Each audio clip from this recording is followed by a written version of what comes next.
Hello and welcome to Ordinary Lives. My name is Gary. And hello, my name is Tassie. Tonight, we are joining you from our homes all over the country as we continue to explore how our everyday lives can be used as part of God's extraordinary plan.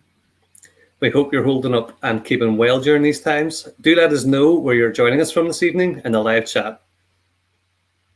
Our focus tonight is on young professionals, looking at how we can live out our faith in our workplace and the differences in which short-term outreaches can play in our conversations. Tonight we have got a guest interview with our friends at London Institute of Contemporary Christianity. We'll be joined by a live panel of young professionals, Mim, who works with young adults as part of her role with the Evangelical Alliance.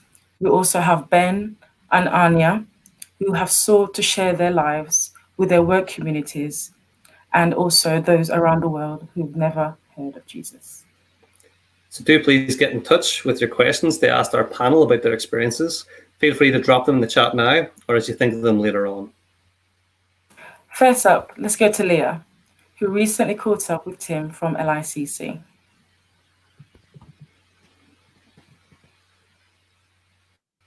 Hi, I'm Leah, and I'm joined by Tim from London Institute of Contemporary Christianity. Thanks for joining us, Tim. Can you just share with us a little bit about what London Institute of Contemporary Christianity does and what your role is there, please? Hi, Leah. Yeah, of course. So LICC exists to help Christians see how they can make a difference with God and for God wherever they are, not just in church, but at the school gate, in local communities, on streets, and on Zoom calls even. Lots of people spend on a good week, maybe up to 10 hours doing church-based activities, and that's good, and that's a great way to serve God. But at LICC, we like to think about the 110 hours in the rest of your week that might be opportunities to serve God too. And my role at LICC is to help the Institute engage with emerging generations. So loosely, that's 18 to 30s, although it's deliberately a bit fuzzy at both ends. Basically, anyone who is moving through studenthood or becoming a graduate and into their first decade of working life is my focus. Love to meet and help those kinds of people and engage them with LICC's mission. That's great. And just a couple of years ago, the young adults were referred in the church as the missing generation. What role could sharing our faith in the workplace change for this reality? Yeah, you're totally right. And there's some really good research that's just come out from Barna and World Vision that suggests over 70% of young adults raised in a Christian home in the UK have given up on the church by the time that they're 30. So that's a challenge, definitely. But it seems also like young adults are looking to their careers and their work for a sense of meaning and purpose that maybe previous generations would have found in church or even in affiliation with a political party or even a family. But all of these institutions don't look the way they used to. So work and career have taken on this new meaning and this new significance for people. And I think that means that there's a really fertile ground for Christians to show up in the workplace with a sense that, yes, work is meaningful, and yes, to work well and show up with a purpose really matters. But we're never going to find that in our work. We can only find that in God. So I think there's a conversation to be had there. And my vision, really, my dream would be that the workplace becomes the most fertile mission field for the church in the next 10 to 20 years. I think it's doable within our generation. Yeah, it's exciting, isn't it? And for some people, sharing your faith in the secular world can be a hard thing. I knew when I was working in the hospitality industry, this was something I struggled with. How can we begin to start looking at it in an effective way? Yeah, sure. Well, you are probably more of an expert on this than me if you worked in hospitality. Can I just ask a little bit about like what you did and what you found hard about working in the hospitality sector? I worked at a conference centre, so it was just, you didn't see people for very long. So how do you start these conversations and move it forward quickly enough that will make an impact? Yeah, sure. Okay. Yeah. I've got a really good friend who is in hospitality herself. And I know she wrestles with this too, although she's so full of life and so bubbly that I think there's something about her that stands out. And that's probably the where to begin is, are we living out our faith in a way that is distinctive or different, or even just provokes curiosity in the people around us? Often we might be rubbing shoulders with people who have never met a Christian before, or perhaps have a very low view of what a Christian is or what Christians do. So I think just firstly, freeing ourselves of a lot of baggage that we can sometimes have when we think about evangelism in the workplace can be a really helpful way to start, because actually the pressure is off. And if you just smile and are nice, that can be the first best way to open a door. And that's, I think, in a way, just as glorifying to God as sharing the gospel message if the opportunity arises. And there are also different contexts with which we interact with people. So yes, there may be a customer who walks past you in a queue or you serve, and perhaps a smile and a kind word is the only meaningful engagement that you can have with that person. And by all means, take that. But then there are also going to be your work colleagues or people that you rub shoulders with on a more regular basis. And there's probably an opportunity there to go deeper with those kinds of people in talking about our faith and what difference that makes to our lives in a way that might make a difference to their lives as well. So I have kind of 3 guiding principles in my mind to have better conversations at work. So maybe I can share them and they might be helpful. The first one, and these are all, by the way, stolen from the Gospels, because it's just what I see Jesus doing. And I think he's a master at spiritual conversation. So just, I've stolen from the best. First thing is to be present with people. When Jesus is in front of someone, talking to them, it seems like they're the only person in his world that matters right then. He's just totally present. He shows up, he listens in a way that seems to really get behind what the words are that someone might be saying to him, into understanding what the real question is that they're asking, or what the real thing that they're wrestling with is, where their real longings are. And we can only get that with people if we show up present with them, if we're willing to listen. You know, put away the smartphone, just, it's buzzing in your pocket, just turn off vibrate, just keep your phone off vibrate at all times. That's probably a good principle to start with.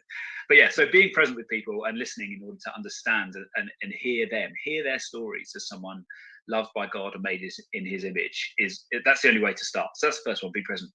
The second thing is to be curious.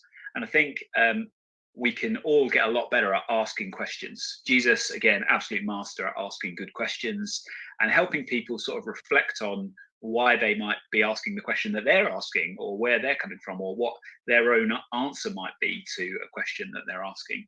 So questions are good, I think, because it just gives the opportunity for that person to think things through for themselves, to come to some conclusions which they might own more strongly than if I just told them what the answer was. So, for example, an exercise that we sometimes do is think, if someone comes to me and asks, hey, why would a loving God send someone to hell? Or why does loving God allow suffering? If I charge in with an answer and that person has just had their mum die of cancer, then I'm going to totally miss where that person is coming from. So to ask them, thank you for your question, it's a really good one. I wonder, what do you think? Or could you tell me, why do you ask? It just involves that person in the conversation and invites them to open up a bit more. Rico Tice has a really good strategy for asking questions, which is to try and ask a question that crosses the line. And it doesn't mean that in a way that's going to offend anyone, but it's just a chance to take the conversation a bit deeper when you ask a question. And you can even initiate a conversation with a question as well. I find a good one is, was there any spiritual or religious background to your childhood? And especially at this time of year, we're recording this at Christmas, to ask people, hey, were Christmas carol services a part of your childhood when you grew up? It's just a way to ask a question that might take things a bit deeper. But Rico Tice's advice is, hey, if they clam up, you clam up. That's fine. You don't have to keep going. But if they open up, then you can open up and keep going as well. So practicing curiosity by asking questions is a really good thing. Be present, be curious. And then lastly, is to be brave. And I think a lot of the time, I'm a bit worried about what people might think of me if I reveal that I'm a Christian. But to show up and talk about what I actually think, what I actually feel, what difference Jesus actually makes to my life, or the way that I see this issue through the lenses of the gospel is actually a really great way to show up in conversation and bring something of myself that the other person might be able to bounce off or ping off. And of course, you can say, that's what I think. What do you think?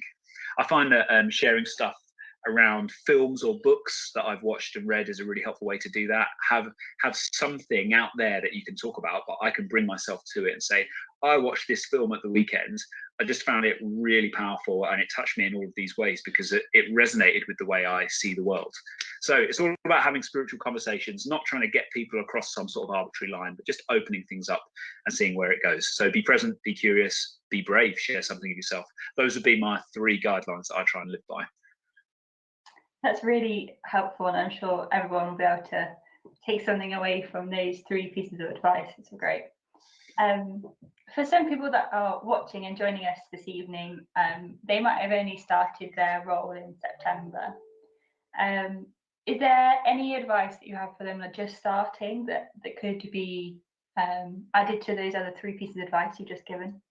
Yeah, of course. I think for young adults in the first decade of working life, the biggest kind of threat to their sense of self and the quality of work is imposter syndrome.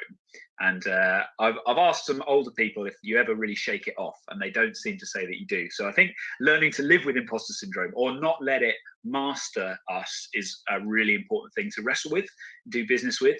And fortunately, the gospel has a lot to say to our imposter syndrome. I love Ephesians 2, 8, 9, 10, where it talks about how we are created by God, we're saved by God, and he's prepared good works in advance for us to do. And I think that's a real antidote to imposter syndrome, because firstly, it kind of acknowledges the truth of imposter syndrome. Yeah, actually, I didn't get here by my own effort. I've kind of not fluked it, but I've been blessed by many opportunities and situations along the way that have got me to where I am now. And actually, I'm just grateful to be here. That's what a kind of godly perspective on my situation might be. But also, God loves me in that place. I am his workmanship, Ephesians 2 says, and he's prepared good works in advance for me to do. So, okay, on some level, I might be an imposter, but that doesn't mean that God doesn't want me to be here.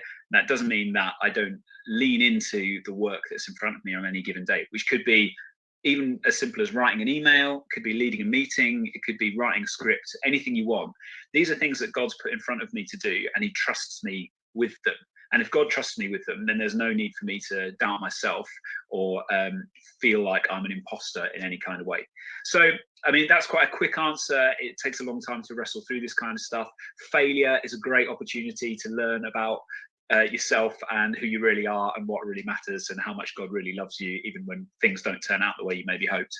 But also learning to do success well as well is important, and owning that and seeing what you can learn from it, celebrating, continually practicing being grateful to God for putting you in that situation is a really good way to do business with imposter syndrome. So that's one main thing. Other quick bit of advice I'd say is if you can find any other Christians in your workplace, great, connect with them. You probably need to let people know that you're a Christian in order to be able to do that. Lots of people move house when they start a new job, so getting plugged into a church is super important. And lots of people agonize about which church should I join. It doesn't matter. Just go to your nearest church where you can get stuck in, where you can be needed and known. I'd say that's good advice, and get that community around you who can support you as you make the transition into professional adulthood. That's great. Thanks, Tim. And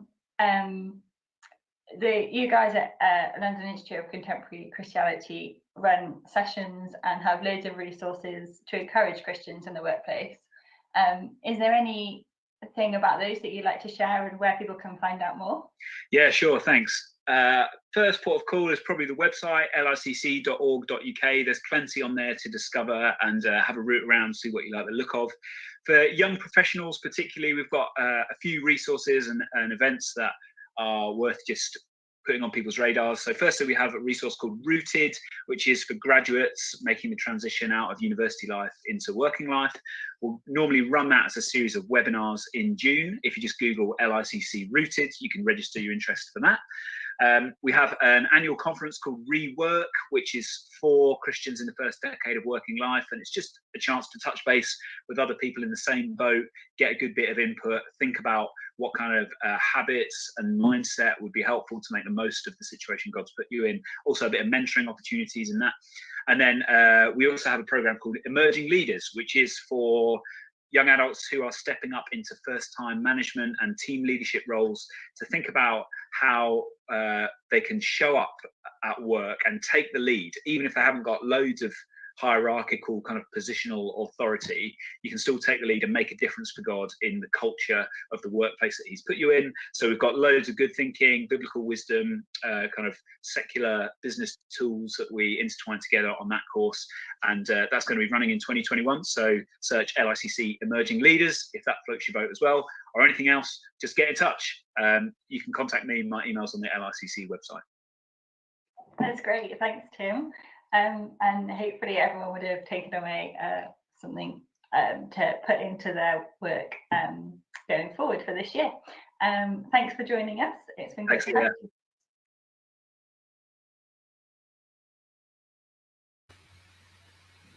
Thanks, Tim, and LICC for that insightful contribution. Yes, definitely. Feel free to keep asking questions for our panel, and we will try and get in as many as we can. Let's meet our panel. First up, we have Mim, who works with young professionals as part of her role with the Evangelical Alliance, as well as being one herself. And then we have Ben, who worked as a counsellor, and in 2019, he did a mission discipleship course. And we also have Anya, a physiotherapist, who spent 2 weeks in Turkey in 2019. Thanks for joining us. How are you guys doing? Okay then. Ben, we'll start with you. How do you find sharing your faith at work?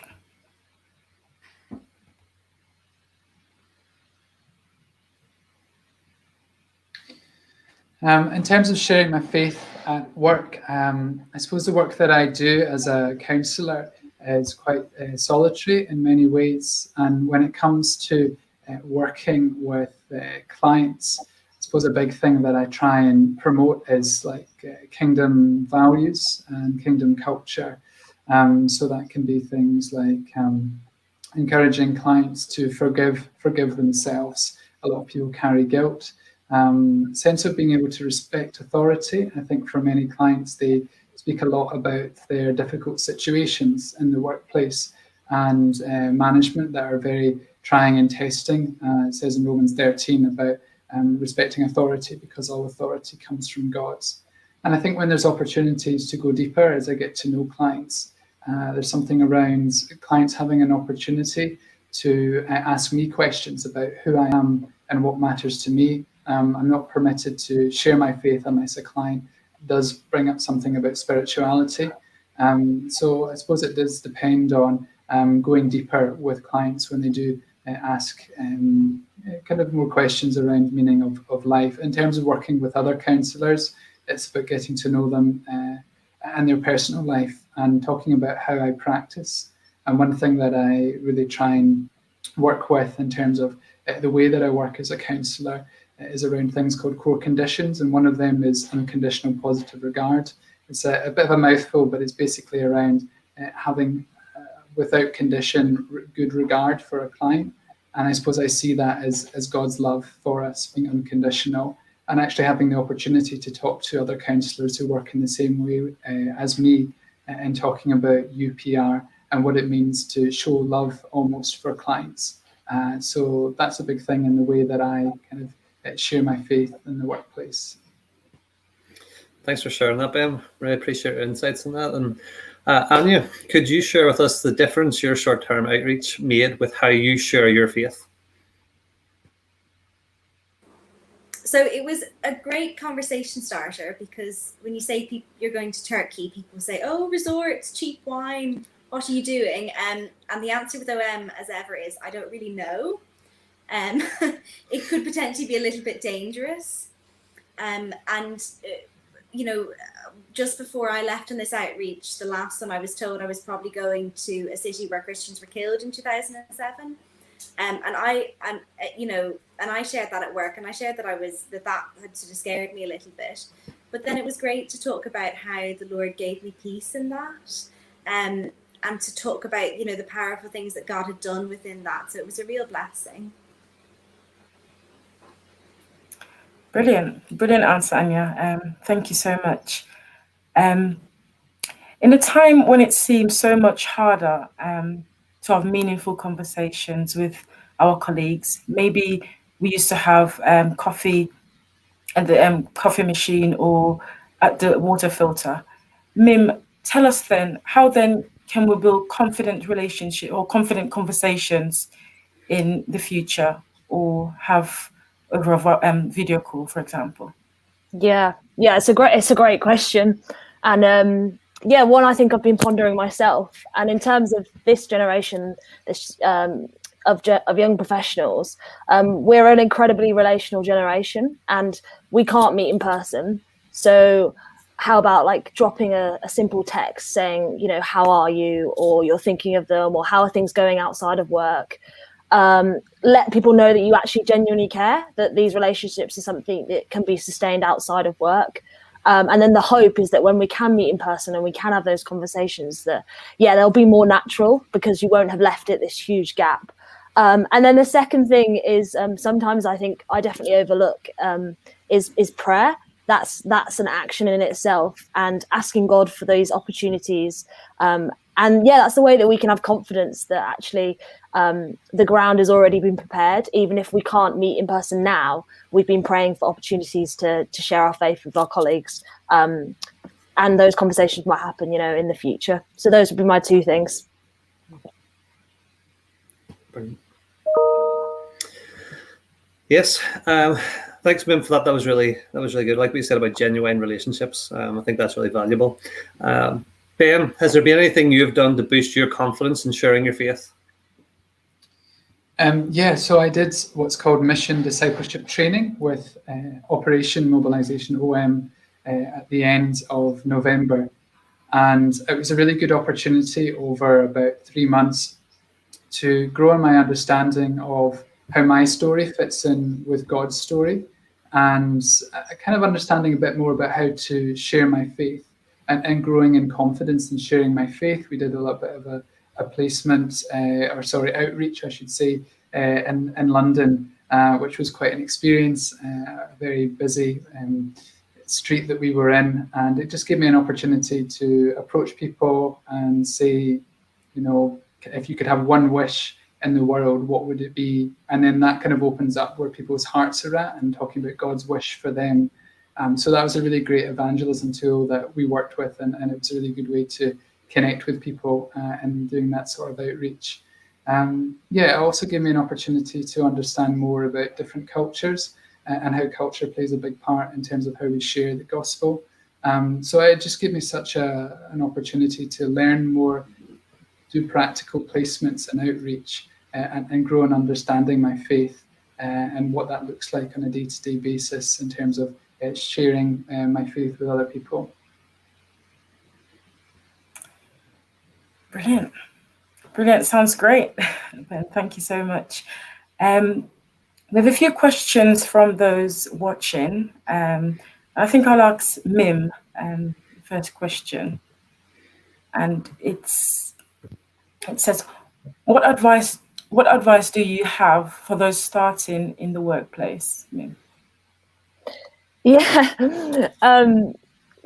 I think back to what Tim was saying about imposter syndrome. I feel like I'm sat right here, sort of in that. I started my work at the EA about 4 months ago, but speaking from kind of personal experience, my advice would be similar to what I said earlier: make genuine friends.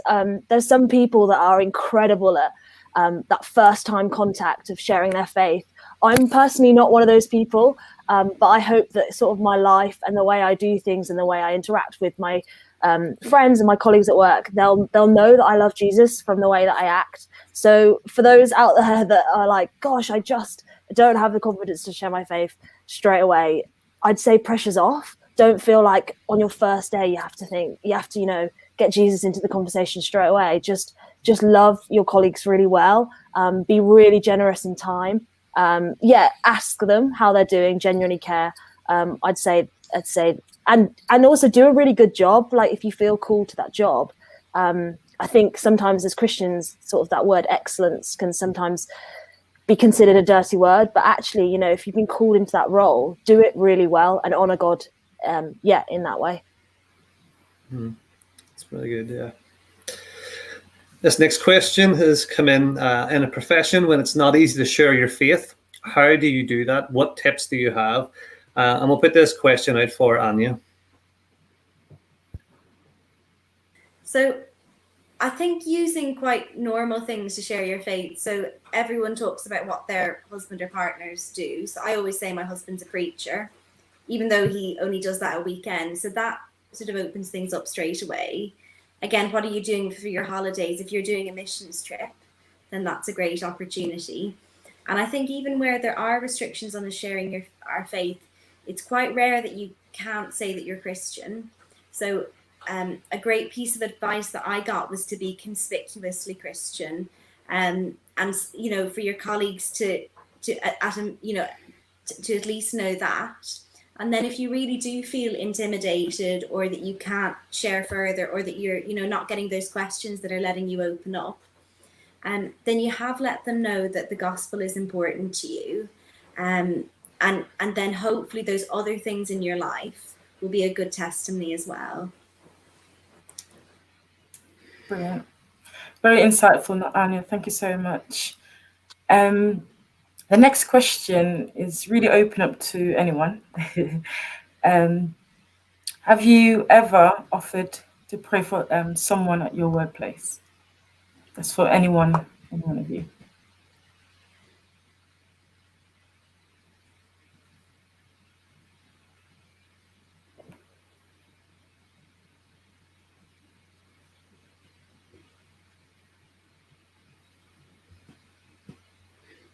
I haven't at my current workplace, so I suppose in a way that's not really answering that question. But I graduated from uni last year, and I used to play cricket, which is okay at the moment. There's some good cricket action on, but offering to pray for cricket teammates, and having that experience of actually this is kind of awkward, and I'm just going to put this out there, and if they say no, then they say no. But I've prayed for a couple of people and yet to have someone say no. They're usually just kind of touched that you care enough that you would want to pray for them. So in terms of, it's not the exact same situation, but try to normalize it. Just say, actually, you know, I'm a Christian. I believe in God. I believe that He's powerful and that He loves you and He wants to act. Even that is probably a bit too much, but would you mind if I pray for you? And then asking, if they say yes, say, is it okay if I pray for you now? And if they're not comfortable with that, then, you know, go away, pray for them, but touch base, say, you know, I prayed for that. How's that situation? Yeah, just show them that you care. I feel like it's my tagline for tonight. Thanks for that, Mim. Really appreciate it. And yeah, one of the questions that came in here was, were you able to share about your faith more on returning from your short-term outreach? Yes, I think definitely, because I think people are just interested to hear how you got on. And, you know, it's great to say, I had no idea what I was going to do, but I've had probably the best 2 weeks of my life, and I have really personally been blessed through it. So one of the experiences that I had in Turkey was I was really quite frightened to go because of some experiences I had before, with, I suppose, kind of aggression towards Christians and towards me. And actually to come back to my colleagues and say, do you know what, I was really blessed. I worked with wonderful Turkish Christian men who made me feel really safe. And that was a really healing experience for me. And I think a lot of women can relate to feeling scared and feeling intimidated. And to show how the gospel can come into that and can heal that was really fantastic. Thanks for that, Anya. Well, thanks everyone. That's all we have time for tonight. Sorry if we didn't get around to your question. Yeah, brilliant. Some really great things that we can be praying for. In fact, why don't we do that now?